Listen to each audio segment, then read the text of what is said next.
자, 이번 강의 주제는 메모리 관리입니다. 이 메모리 관리 내용은 시험에 종종 출제되고 있습니다.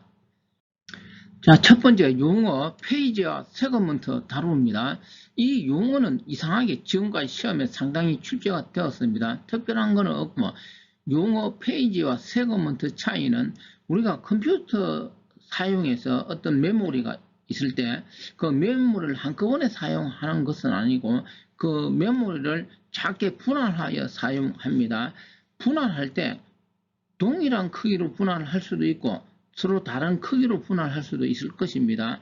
이때 분할된 메모리 크기가 동일한 경우는 페이지, 서로 다르게 분할했을 때는 세그먼트라는 용어를 사용할 뿐입니다. 좀 더 이야기하면 페이지, 동일한 크기로 분할하는 경우는 고정분할 원리를 쓰는 거죠. 고정분할은 딱 크기를 동일하게 미리 분할해 놓는 것이죠. 그런데 세그먼트는 서로 다르게 분할하는 경우는 입력되는 프로세서나 데이터 크기에 따라서 입력되는 무엇이 있을 때 그 크기가 10바이트면은 10바이트 크기로 분할하고 100바이트면 어떻게 하면 될까요? 100바이트 단위로 서로 다르게 분할할 수 있을 것입니다. 그렇게 분할된 걸 세그먼트라고 하는데 이런 세그먼트 분할은 서로 다른 크기니까 가변 분할 또는 동적 분할 이런 용어를 사용합니다. 자, 이 페이지와 세그먼트는 뒤에서 다룰 이 가상 메모리 구현에서 아주 중요한 내용입니다. 해서 제가 아래쪽에 예를 들었습니다. 물론 이 내용은 뒤에서 다룰 것입니다. 자, 우리가 가상 메모리 구현에서 이 가상 메모리는 디스크에 있고 주기억 공간 램은 실제 주소, 가상 메모리는 가상 주소라고 합니다. 이 가상 메모리에 아래 한글 게임 같은 프로그램이 들어있겠죠. 그게 바로 주기억 장치에 적재되어서 실행되는데 지금 그림이 바로 이렇게 분할하였습니다. 이 분할된 거 0번 페이지, 1번 페이지 바로 이게 크기가 동일할 때 페이지 이런 용어를 쓰고 이 크기를 서로 다르게 분할하면 페이지라는 용어를 안 쓰고 세그먼트라는 용어를 사용할 뿐입니다. 자, 이 메모리 관리에서 두 번째 용어 단편화입니다. 이 단편화는 크게 두 가지, 내부 단편화, 외부 단편화가 있는데 이것도 정확히 정리합니다. 먼저 이 내부 단편화는 프로세서나 어떤 데이터가 적재되었을 때 빈 짜투리 공간이 있겠죠. 그걸 우리가 내부 단편화고, 외부 단편화는 적재될 수 없는 경우에 외부 단편화라는 용어를 쓴데 이것도 정확하게 아래 예를 봅니다. 자, 운영체제가 적재되고 사용 영역이 있고 짜투리 공간이 050K하고 070K가 있을 때 먼저 30K 크기의 프로세서가 적재될 때 이 50K의 빈 공간이 적재가 되었습니다. 그러면 짜투리 50-30 하면 20K만큼 어떻게 될까요? 빈 공간이 생기겠죠. 그 분할된 영역에. 이걸 우리가 내부 단편화라고 합니다. 자, 그렇다면 외부 단편화는 뭐냐? 현재 070K의 분할된 빈 공간이 있는데 크기 90K인 프로세서는 어떻게 될까요? 적재가 불가능하겠죠. 이때 우리는 외부 단편화가 발생되었다고 하는데 여기서 중요한 사실은 외부 단편화 크기가 70이냐 새로 적재되려고 하는 프로세서 크기인 90이냐 이걸 정확히 정리해야 되겠죠. 새로 적재되려고 하는 이 90K가 외부 단편화 크기가 아니고 이 공간 크기 70K가 무엇이라는 것이죠. 외부 단편화 크기라는 것을 정확하게 정리합니다. 자, 그 다음에 이제 간단한 용어 몇 가지 살펴보는데 먼저 압축 또는 집약이라고 하는데 이 압축은 합치는 것이죠. 아래쪽 그림을 봅니다. 우리가 컴퓨터를 사용하다 보면 운영체제가 적재되고 나서 여러 프로세서 등이 사용되었다가 다시 나갔다 왔다 갔다 하겠죠. 그러면 메모리 영역은 사용 중인 영역과 공백, 빈 공간으로 이렇게 섞여질 것입니다.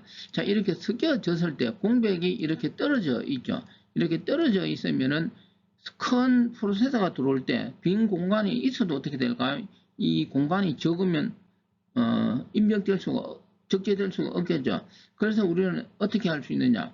사용 중인 영역하고 빈 공간의 영역을 어떻게 이렇게 가지런히 한쪽으로 몰 수 있겠죠. 예를 들어 이 개념을 압축이라는 용어를 씁니다. 그 다음에는 통합이라는 용어가 있는데, 통합은 뭐냐면은 비슷한데 좀 다른 개념이죠. 인접한 것, 어떤 빈 공간이 이렇게 인접했을 때 이걸 어떻게 하나의 더 큰 공간으로 만들 수가 있겠죠. 이걸 우리는 통합이라는 용어를 씁니다.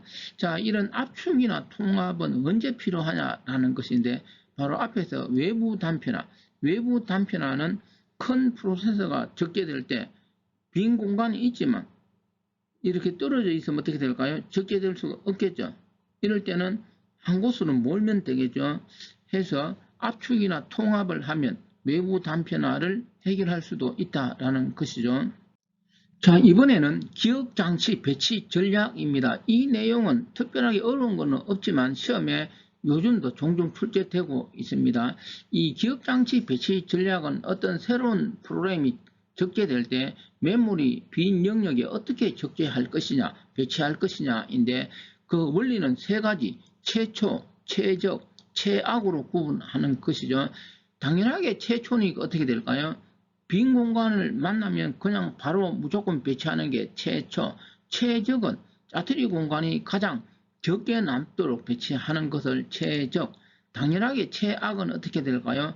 짜투리 공간이 가장, 다시 말하면 내부 단편화가 가장 많이 발생되도록 배치하는 경우를 최악이 될 것입니다. 당연하게 이런 배치 원리는 사용하면 안 되겠죠. 컴퓨터 사용해서. 하지만 이런 원리가 있다라는 것이고, 아래 예를 듭니다.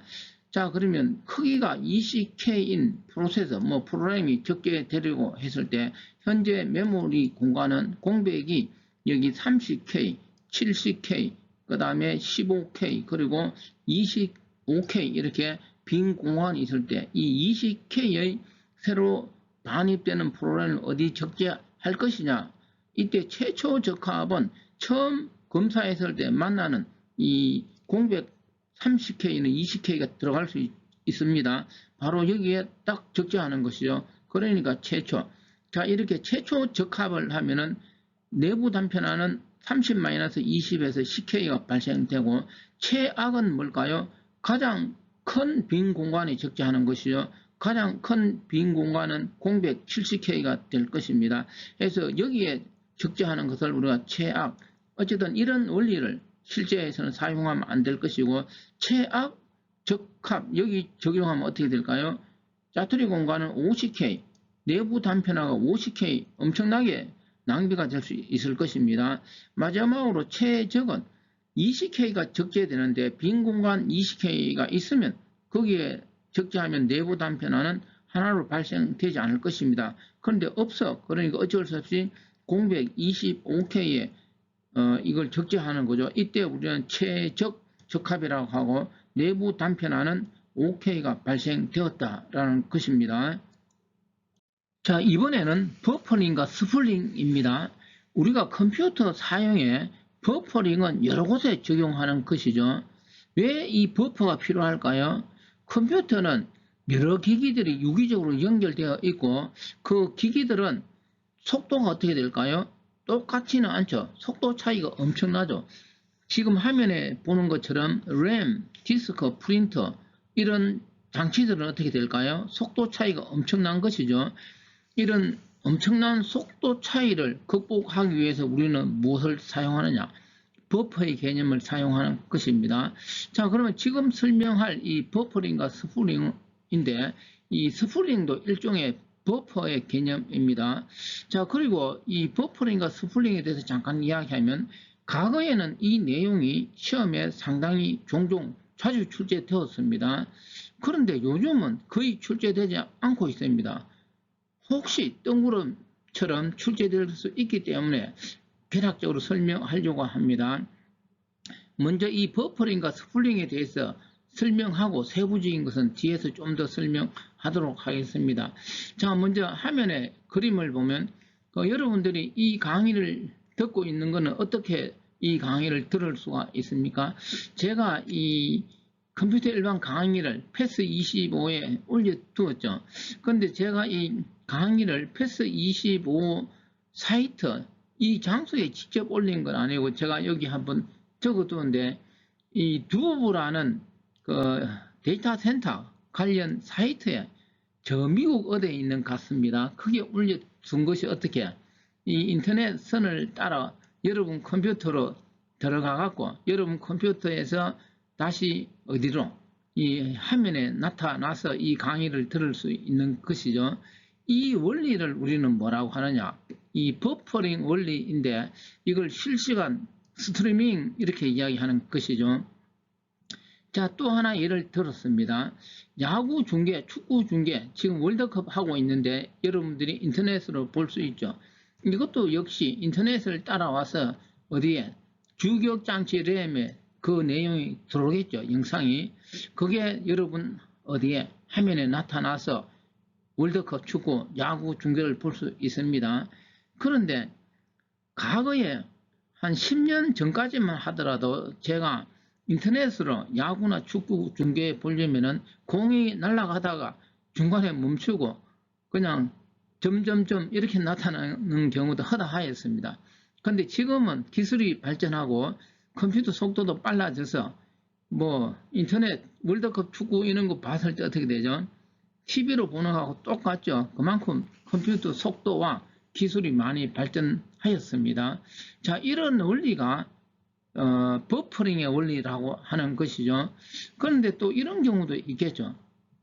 어떤 회사에서 뭐 직원이 많이 있다. 사장도 있고 부장도 있고 과장도 있고 대리도 있을 때 그러면 어떤 회사의 컴퓨터 프린터는 하나라고 생각해 보겠습니다. 그랬을 때 회사의 많은 직원들이 어떤 인터넷에서 자료를 찾아서 이런 문서를 프린터로 출력한다라고 가정해 봅니다. 프린터는 그 특징이 속도가 엄청 느리다라는 것이죠. 많은 사원들이 하나의 프린터로, 물론 회사는 여러 개의 프린터가 있겠지만 예를 들었을 때 하나의 프린터로 많은 자료를 출력하자면 어떻게 될까요? 엄청난 시간이 필요하겠죠. 여러 직원이 하면 나중에 늦게 하는 사람은 그 당일날 할 수도 없을 것입니다. 그러면은 중요한 자료를 빨리 프린트 해야 되는데 서로 중요하다고 하다 보면 어떻게 될까요? 일이 제대로 돌아가지는 않을 것입니다. 이런 경우는 어떻게 하면 되느냐? 바로 이런 인터넷에서 그 회사 직원들이 자기가 필요한 문서를 찾아서 일단 프린트를 하는 것이 아니고 어디에? 디스크에 저장해 놓을 수가 있겠죠. 아무래도 디스크에 저장하는 것은 프린터보다 훨씬 빠르니까요. 자, 이렇게 그 많은 사원들이 자기가 찾은 문서를 어디에? 디스크에 이렇게 저장시켜 놓는 것이죠. 디스크에 저장시켜 놓았다가 나중에 필요시 우선순위에 따라서 디스크에 저장된 문서를 프린터로 출력하면 업무가 좀 더 원활하게 돌아갈 수 있을 것입니다. 자, 이때 적용된 원리를 스풀링 이런 용어를 씁니다. 다시 한번 이야기하면은 프린트는 속도가 엄청 느리지만 상대적으로 디스크는 그래도 좀 빠르다라는 것이죠. 해서 일단 어디에 문서 같은 것을 디스크에 저장시켜 놓는 것이죠. 이때 무슨 용어를 쓰느냐? 디스크에 저장된 이 개념을 스풀 이런 용어를 쓰는 것이죠. 디스크에 저장된 문서를 나중에 속도가 느린 프린터에 출력하면 될 것입니다. 이 원리가 여기서 이야기하는 스풀링 원리. 다시 한번 이야기하면은 이 버퍼링 원리하고 스풀링 원리의 가장 큰 차이점은 이 램하고 화면 사이의 입출력 원리는 버퍼링 원리로 적용할 수 있고 디스크하고 프린터 사이는 어떻게 스풀링 원리로 적용할 수 있고 우리가 축구, 야구 중계를 이 끊김없이 볼 수 있는 것은 두 개의 버퍼를 사용하는 것이죠. 이런 걸 우리가 이중 버퍼링 이렇게 이야기하는데 첫 번째 데이터를 영상을 첫 번째 버퍼에 담아 놓고 이 첫 번째 버퍼 내용이 화면에 출력될 동안 다시 두 번째 버퍼에 어떻게 하면 될까요? 미리 담아 놓으면 되겠죠. 이렇게 해서 왔다 갔다 하면서 영상을 화면에 출력하면 끊김없이 어떻게 될까요? 우리는 그 영상을 볼 수 있을 것입니다. 자, 여기까지가 버퍼링하고 스풀링의 개요였습니다. 세부적인 거는 다음에 살펴봅니다. 자, 그러면 이제 앞에서 설명한 이 버퍼링을 좀 더 세부적으로 이게 시험에 놓으면 핵심 사항이 뭐냐면은 이 아래쪽에 이 버퍼링은 하나의 프로그램 내에서 입출력과 자신의 연산을 중복시키는 방법이다. 이런 내용이 출제될 수 있죠. 자, 예를 들어 회사에서 직원들이 여러 명이 있어. 오늘 야구도 하고 축구도 한다라고 했을 때, 그러면 일부 사람들은 야구를 보자. 일부 사람들은 축구를 보자. 그랬을 때 한 컴퓨터에서 야구하고 축구를 동시에 볼 수 있습니까? 그건 불가능하죠. 그래서 이 버퍼링은 하나만 볼 수 있는 것이죠. 야구를 보든 축구를 보든 그 이야기예요. 그래서 이 개념이 하나의 프로그램 내에서 야구를 보면서 CPU는 속도가 빠르니까 다른 연산을 처리할 수 있다. 이 개념이고, 해서 아래쪽에 봅니다. 이 버퍼링은 단일 사용자 방식이다. 이렇게 출제되는 것이죠. 야구 보는데 직원 10명이 같이 보았는데 그거는 사람이 같이 본 것이지, 화면에 나타나는 것은 야구 아니면 축구 딱 하나라는 것이죠. 해서 단일 사용자 방식이다라고 하고, 자, 그 다음에 또 출제된다면 나오는 게 하드웨어 방식이라고 합니다. 이 버퍼링은 왜 그럴까요? 바로 이 주기억 장치 램에 무엇이 딸려 있느냐, 이 버퍼가 이렇게 딸려 있는 것이죠. 2개 있으면 2중 버퍼링, 3개 있으면 3중 버퍼링 이렇게 이야기합니다. 바로 하드웨어적으로 어디에 램에 뭐 몇 메가, 버퍼 크기는 여기 8메가 또는 16메가 이렇게 되겠죠. 우리가 램 구입할 때 이 버퍼 크기가 크면 어떻게 될까요? 램 값이 상대적으로 비쌀 수도 있겠죠. 하드웨어적으로 미리 장착되어서 놓음으로 버퍼링은 하드웨어 방식이다 이렇게 이야기하고, 그리고 뭐 이야기했듯이 이 버퍼링 사용에는 대표적인 게 실시간 스트리밍 동영상 파일 이런 걸 처리할 수 있을 것입니다. 자, 그러면 이번에는 스플링입니다. 바로 이 스플링 그러면 디스크와 프린터 사이입니다. 자, 그러면 이제 스플링은 시험에 놓으면 어떻게 놓느냐, 여기 어떤 작업의 입출력과 다른 작업입니다. 버퍼링은 하나의 프로그램이라면 이 스플링은 어떤 작업, 예를 들어 뭐 게임을 한다 이런 것도 하나의 작업이 될 수 있겠죠. 또는 뭐 인터넷으로 문서를 출력한다 이런 것도 하나의 작업이 될 수 있겠죠. 그래서 여기 어떤 작업 하나 하고 또 다른 작업이죠. 이걸 병행 중복 처리하는 방법이다. 이거는 문서를 프린터로 출력할 때 다른 작업을 할 수 있다는 것이죠. 자, 그리고 이 스플링이 시험에 나오면은 다중 사용자 방식이다. 나머지는 제가 설명을 하였습니다. 왜냐하면은 어떤 작업 그리고 또 다른 작업이니까 어떨까요? 다중이 되겠죠. 예를 들어 앞에서 버퍼링은 단일 사용이라고 하였습니다. 자, 그 다음에 이 스플링이 시험에 나오면 소프트웨어적인 방식이다. 버퍼링은 하드웨어적이라면 스플링은 소프트웨어적이라는 거죠. 왜 스플링은 소프트웨어적이냐? 디스크에 만들어지는 것이 스플이라고 하였습니다.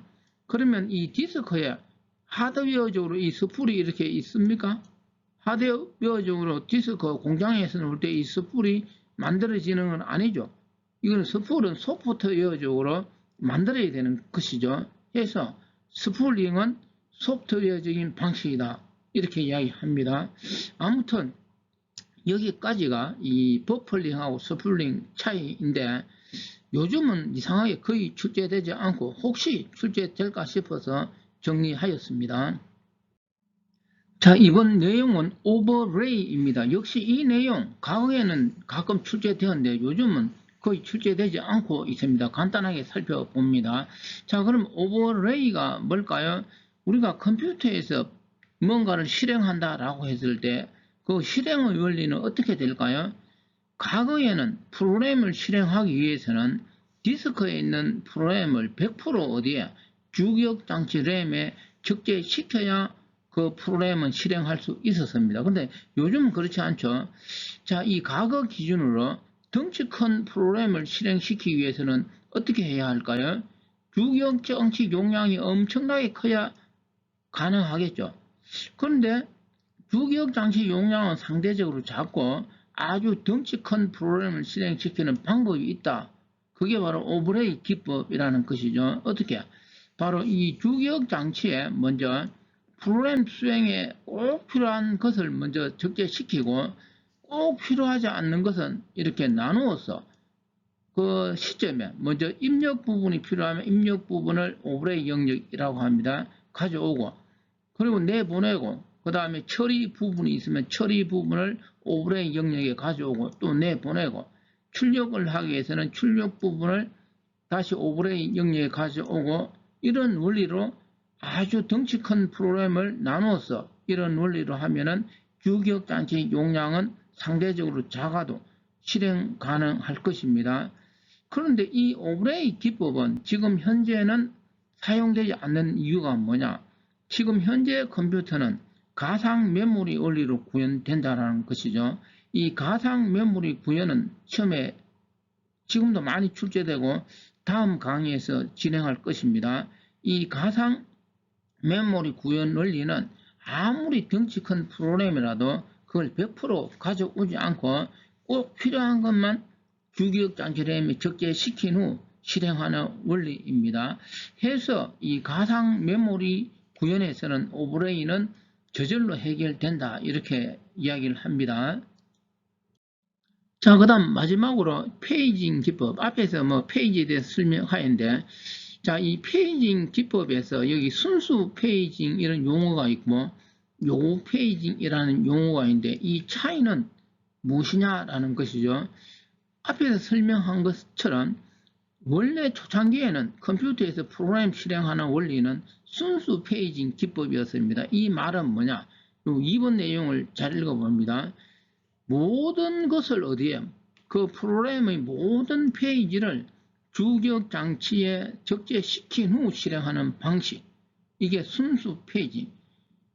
요즘은 프로그램 덩치가 커서 이렇게 하면 어떻게 될까요? 주격 장치 크기가 엄청나게 커야 되겠죠. 그래서 요즘은 이런 순수 페이지 방식은 어떻게 할까요? 적용하지 않는 것이죠. 그러면 요즘은 어떤 원리를 적용하느냐? 바로 요구 페이징 원리를 적용해서 컴퓨터 프로그램을 실행시킨다. 다시 한 번 더 이야기하면은 내 컴퓨터 주격 장치 용량이 아무리 크더라도 순수 페이징 방식으로는 요즘은 구현하지는 않습니다. 다시 이야기하면 덩치 큰 프로그램이 있어. 그 덩치 큰 프로그램이 내 주격 장치에 다 들어올 수 있어. 그래도 순수 페이징 원리로는 실행시키지 않는다라는 거죠. 어떤 원리로? 요구 페이지. 다시 말하면 딱 수행에 필요한 페이지가 있겠죠. 요구되는 페이지. 그것만 딱 분류 들어서 어떻게 할까요? 실행하는 원리. 이게 요구 페이징인데 바로 이 요구 페이징 원리가 다음 강의에서 설명할 가상 메모리 구현의 원리입니다. 자, 이번 강의는 여기까지입니다.